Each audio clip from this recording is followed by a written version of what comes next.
नमस्कार दोस्तों, स्वागत है प्रकाश गुरुकुल चैनल पर। दोस्तों आज की इस वीडियो में रीजनिंग का क्वेश्चन देखेंगे दोस्तों, जो कि रीजनिंग का पार्ट 13 है। तो चलते हैं दोस्तों, क्वेश्चन को सोल्व करते हैं।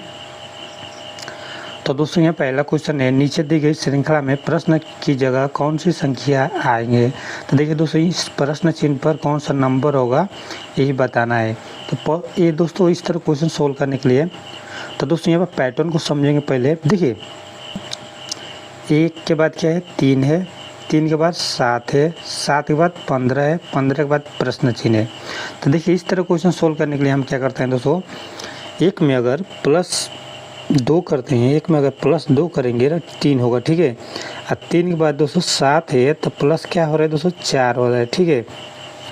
उसके बाद दोस्तों यहाँ पर देखेंगे 4 के बाद क्या है, यानी यहाँ पर दोस्तों 7 के बाद 15 है तो यहाँ प्लस क्या हो रहा है, 8 हो रहा है। यानी 15 में अगर 7 में अगर +8 करेंगे तो आपका क्या हो जाएगा दोस्तों, यहाँ पर 15 हो जाएगा, ठीक है।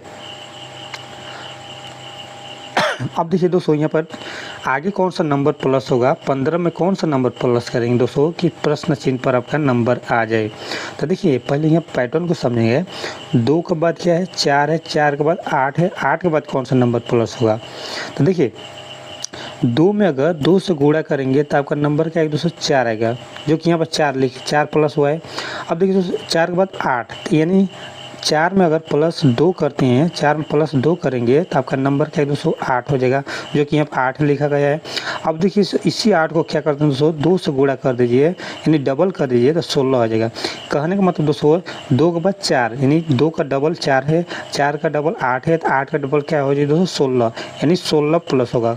15 में दोस्तों 16 प्लस करेंगे तो 15 में अगर 16 प्लस करते हैं तो आपका 31 हो जाएगा। इस प्रश्न चिन्ह पर क्या हो जाएगा दोस्तों, आपका 31 हो जाएगा, 31 आपका यहाँ पर 31 हो जाएगा। तो आपका बी करेक्ट आंसर हो जाएगा। उम्मीद करता हूँ दोस्तों क्वेश्चन को अच्छी तरह समझ में आया हो दोस्तों। चलिए दोस्तों अगला क्वेश्चन सोल्व करते हैं। तो दोस्तों अगला क्वेश्चन है, क्वेश्चन नंबर 2 है, इस प्रश्न चिन्ह पर क्या होगा। तो देखिए दोस्तों इस तरह क्वेश्चन सोल्व करने के लिए एक क्या है दोस्तों, आपका नंबर सीरीज से क्वेश्चन है दोस्तों। देखिए यहाँ पे 81 के बाद 27 है, 27 के बाद 9 है, 9 के बाद 3 है, उसके बाद प्रश्न चिन्ह है। तो यहाँ पर दोस्तों आपका नंबर क्या है दोस्तों, यहाँ पर डिक्रीज हो रहा है, यहाँ पर नंबर क्या है दोस्तों, घट रहा है, यानी 81 के बाद क्या है, 27 है। तो देखिए दोस्तों इसी 81 में अगर 3 से डिवाइड करेंगे तो क्या बचेगा दोस्तों, आपका 27 बचेगा, 27 बचेगा, यानी 27 पढ़े 3 में पढ़ी 81 होगा, ठीक है, जो कि यहाँ पास 27 लिखा गया है। उसके बाद क्या है, 27 के बाद 9 है, तो दोस्तों इसी 27 में 3 से डिवाइड कीजिए तो आपका क्या बचेगा दोस्तों, 9 बचेगा, यानी 9 3 27, ठीक है।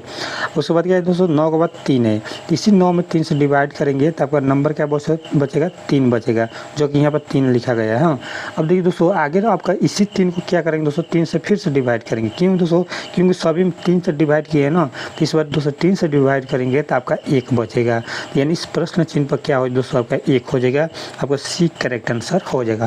दोस्तों सभी में क्या हो रहा है दोस्तों, 3 से डिवाइड हो रहा है दोस्तों, सभी में दोस्तों 3 से भागा किया जा रहा है। तो दोस्तों जब लास्ट में दोस्तों आप जो नंबर है इसको 3 से भागा करेंगे तो आपका नंबर क्या आएगा दोस्तों, आपका 1 आएगा। अगर 300 काटेंगे तो आपका नंबर क्या है दोस्तों, 1 आ जाएगा, तो प्रश्न चिन्ह पर आपका 1 हो जाएगा। तो चलिए दोस्तों अगला क्वेश्चन देखते हैं।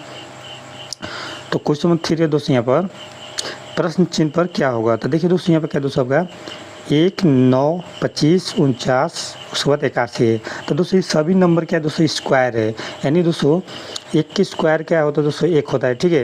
ये क्या है दोस्तों, आपका 1 के स्क्वायर है, ये आपका 1 के स्क्वायर है। उसके बाद 9 क्या है दोस्तों, आपका 3 की स्क्वायर है, 3 की स्क्वायर आपका 9 होता है। अब 25 क्या है दोस्तों, आपका 5 की स्क्वायर है, 5 की स्क्वायर करने से क्या होता है दोस्तों, 25 होता है।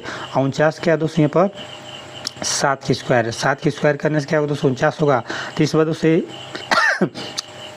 81 क्या है दोस्तों, आपका 9 की स्क्वायर है। तो अब देखिए दोस्तों यहाँ पर क्वेश्चन मार्क पर कौन सा नंबर का स्क्वायर होगा। तो पहले पैटर्न को समझिए। पहले दोस्तों यहाँ पर क्या हो रहा है दोस्तों, आपका 1 की स्क्वायर हो रहा है। हाँ यहाँ पर दोस्तों आपका 1 की स्क्वायर हो रहा है। देखिए यहाँ पर 1 की स्क्वायर हो रहा है, एक के बाद क्या है दोस्तों 3। तो देखिए दोस्तों यहाँ प्लस क्या हो रहा है दोस्तों, 1 में 2 प्लस कर दीजिए 3 हो जाएगा। हाँ 3 के बाद क्या है दोस्तों 5, तो यहाँ पर प्लस क्या हो रहा है दोस्तों 2 हो रहा है। हाँ 2 प्लस हो रहा है। 5 के बाद क्या है 7, यहाँ भी 2 प्लस हो रहा है। ठीक है। 7 के बाद क्या है 9, तो यहाँ भी +2 हो रहा है। तो अगर 9 में +2 करेंगे दोस्तों तो आपका 11 हो जाएगा। अगर 2 प्लस करते हैं तो यहाँ पे 11 हो जाएगा, 11 हो जाएगा। देखिए अब सभी में स्क्वायर चल रहा है ना, तो 11 की स्क्वायर कर दीजिए।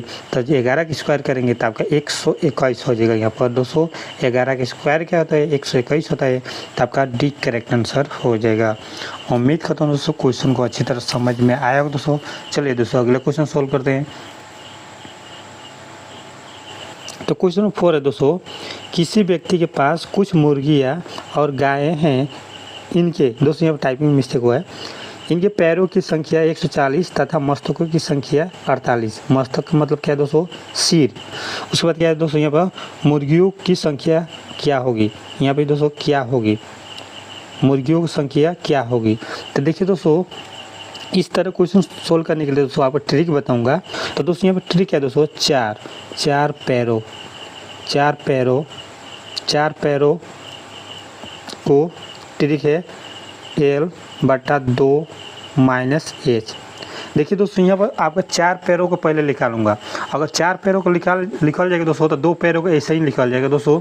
तो दोस्तों यहाँ पे L का मतलब क्या है दोस्तों आपका, L का मतलब क्या होगा दोस्तों आपका, L का मतलब हुआ दोस्तों आपका जो आपका पैर है, जो लेग पीस होता है, जो हम मुर्गों के आपका पैर होता है वो क्या होता है दोस्तों लेग पीस, उसको हम L लिखे। हाँ H क्या है दोस्तों सिर, जो आपका मस्तक होते हैं। तो देखिए यहाँ पर देखेंगे दोस्तों आपका टोटल आप यहाँ पर देखिए पैरों की संख्या क्या है दोस्तों 140 है, तो 140 लिखेंगे। हाँ बट्टा में 2 लिखेंगे, ठीक है। सब माइनस H क्या है दोस्तों आपका यानी मस्तक सिर क्या है दोस्तों 48 लिखेंगे, ठीक है।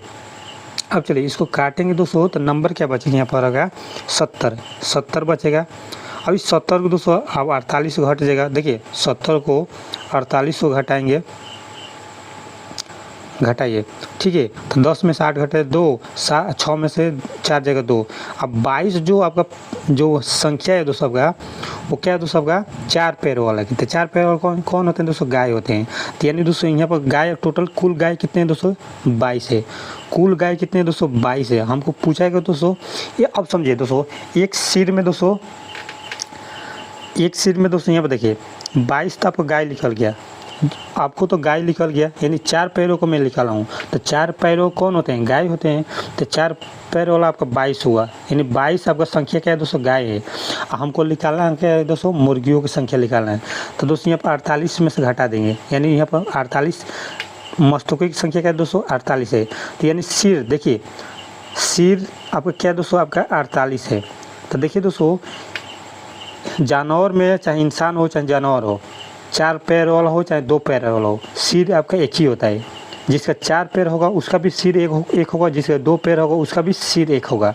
तो 48 सिर है तो समझ लीजिए दोस्तों जानवर भी कितने हैं 48 है। यहाँ पर गाय का हम 22 निकाल चुके हैं। तो जब 22 को हम गाय को निकाले हैं तो 48 में से माइनस कर देंगे दोस्तों तो आपका मुर्गी की संख्या निकल जाएगा।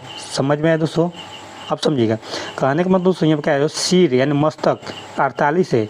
तो दोस्तों 4 पैर वाला हो चाहे 2 पैर वाला हो आपका सिर एक ही होता है। तो जब 48 सिर है तो समझ लीजिए दोस्तों इसमें आपका गाय भी आपका है उसके बाद मुर्गी भी है। तो यहाँ पर दोस्तों गाय के तो मैं निकाल दिया 22 गाय है। तो दोस्तों इसी 48 में से घटा देंगे तो आपको मुर्गी की संख्या भी निकल जाएगा। तो इस 48 में से अगर घटाते हैं 22 तो आपका नंबर क्या है दोस्तों 8 में से 2 हो जाएगा तो 6 और 4 में से 2 हो जाएगा तो 2 26 क्या है दोस्तों आपका मुर्गी है। गाय आपका 22 है 26 आपका मुर्गी है। तो यहाँ पर दोस्तों आपका डी करेक्ट आंसर हो जाएगा। उम्मीद करता हूँ दोस्तों क्वेश्चन को अच्छी तरह समझ में आया दोस्तों। चलिए अगला क्वेश्चन देखते हैं। तो दोस्तों यहाँ पर अगला क्वेश्चन नंबर 5 है। रोहन उत्तर की ओर 3 किलोमीटर की दूरी चलता है, बाद में वो अपनी बाएं ओर मुड़ता है और 2 किलोमीटर चलता है। वो फिर बाएं मुड़ता है और 3 किलोमीटर चलता है। इस बिंदु पर वो अपनी बाएं ओर मुड़ता है और 3 किलोमीटर चलता है। वो अपने शुरुआत के बिंदु से कितने किलोमीटर दूरी पर होगा। देखिए इस तरह क्वेश्चन सोल्व करने के लिए एक मैप बनाते हैं। जैसे कि ऊपर में हो जाएगा उत्तर, उसको नीचे में हो जाएगा दोस्तों दक्षिण, राइट में हो जाएगा दोस्तों पूरब, लेफ्ट में हो जाएगा दोस्तों पश्चिम। हाँ अब समझिएगा यहाँ क्या है दोस्तों उत्तर चला है कितने किलोमीटर 3 किलोमीटर। तो उत्तर क्या है दोस्तों आपका उत्तर क्या है, जो ये ऊपर में दिख रहा है यही तो उत्तर है। तो यानी यहाँ पर दोस्तों बिंदु है, तो यहाँ पर एक बिंदु मान लेते हैं यहाँ पर खड़ा है। हाँ, तो यहाँ पर दोस्तों उत्तर चला कितने किलोमीटर, 3 किलोमीटर। उस 3 किलोमीटर चला, बाद में वो अपनी बाएं ओर मुड़ता है। तो बाएं मुख किधर होगा, जब उसका मुख अगर उत्तर की तरफ होगा, उसका मुख अगर उत्तर की तरफ होगा तो बाएं किधर हो जाएगा, इस साइड होगा। हाँ, इस साइड हो जाएगा। तो यहाँ पर दोस्तों आपका 2 किलोमीटर चला, 2 किलोमीटर चला, ठीक है, 2 किलोमीटर चला। फिर दोस्तों यहाँ पर क्या दोस्तों बाएं मुड़ता है। देखिए दोस्तों उसका मुख अगर पश्चिम की तरफ होगा, ये क्या है दोस्तों आपका पश्चिम है, ये आपका पश्चिम है। तो पश्चिम की तरफ मुख होगा तो बाएं किधर हो जाएगा दोस्तों आपका नीचे की तरफ हो जाएगा, बाएं नीचे की तरफ हो जाएगा। तो नीचे की तरफ चला कितने किलोमीटर, 3 किलोमीटर। तो 3 किलोमीटर यहाँ पर लिखेंगे, ठीक है। उसके बाद क्या है दोस्तों, इस बिंदु पर वो अपनी बाएं ओर मुड़ता है। तो बाएं मुड़ता है दोस्तों, ये क्या है दोस्तों इधर हो जाएगा। जब उसका मुख अगर दक्षिण की तरफ होगा दोस्तों, यहाँ दक्षिण तरफ, तो इसका मुख किधर हो जाएगा, मतलब दक्षिण तरफ होगा तब बाएं किधर होगा, यही होगा ना बाएं, ठीक है। इधर मुड़ गया, तो इधर मुड़ा तो कितने किलोमीटर चला, 3 किलोमीटर चला। तो 3 किलोमीटर चला, ठीक है।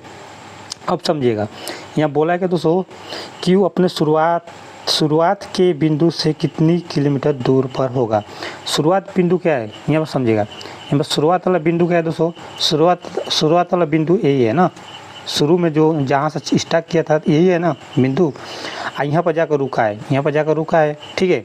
अब समझिएगा यहाँ पर क्या करना है दोस्तों, यहाँ पर समझिएगा। यहाँ पर पूछा है दोस्तों यहाँ से यहाँ तक दूरी पूछा है, इतना ही दूरी पूछा है, ये नहीं पूछा है।